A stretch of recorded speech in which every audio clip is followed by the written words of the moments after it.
বন্ধুরা, আপনাদের একটা দৃশ্য দেখাবো। এই যে দেখছেন ধান, আমাদের অনেক সুন্দর ধান হচ্ছে। গরিব যারা কৃষক মানুষ তারা কষ্ট করে অনেক সুন্দর আবাদ করছে। দেখতে পাচ্ছেন অনেক সুন্দর আবাদ করছে, আবাদ সুন্দর হয়ে গেছে। আমাদের অনেক পানি এখানে বাড়তিছে, কিছু কিছু ধান তলে গেছে। দেখতে পাচ্ছেন অনেক ধান তলে গেছে, আমাদের এই চর অঞ্চলের অনেক ধান তলে গেছে। আপনারা দেখতে পাচ্ছেন, লক্ষ্য করেন অনেক ধান এখানে তলে গেছে। যারা আবাদ করে আদা বোঝে খুব কষ্ট, কী জিনিস কষ্ট, কী জিনিস। অনেক কামলা পানি সার অনেক কিছু দেওয়া লাগে, ধান তলে গেছে। দেখতে পাচ্ছেন আপনারা, এই চরটাকে বলা হয় আমাদের ব্যাংকের চরে। দেখতে পাচ্ছেন চতুর্দিকে খেলে ধান আর ধান। এই যে পানি, অনেক পানি বাড়ি গেছে, কিছু কিছু পানি ঢুকে গেছে ভিনের আলুতে, ভিনেতে অনেক ভিন পানি ঢুকছে।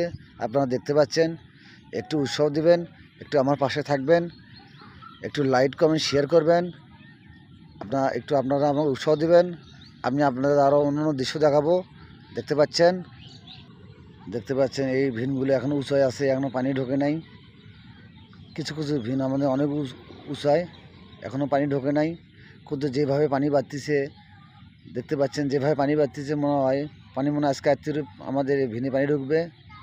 আপনারা একটু দেখবেন, পাশে থাকবেন, একটু উৎসাহ দেবেন। আমি আপনাদের আরও অন্য দৃশ্য দেখাবো। আমার ভিডিও লাইক কমেন্ট শেয়ার করবেন, সবাই দেখবেন ইনশাআল্লাহ। আপনারা দেখবেন, সবাই ভালোবাসা দেবেন। দেখতে পাচ্ছেন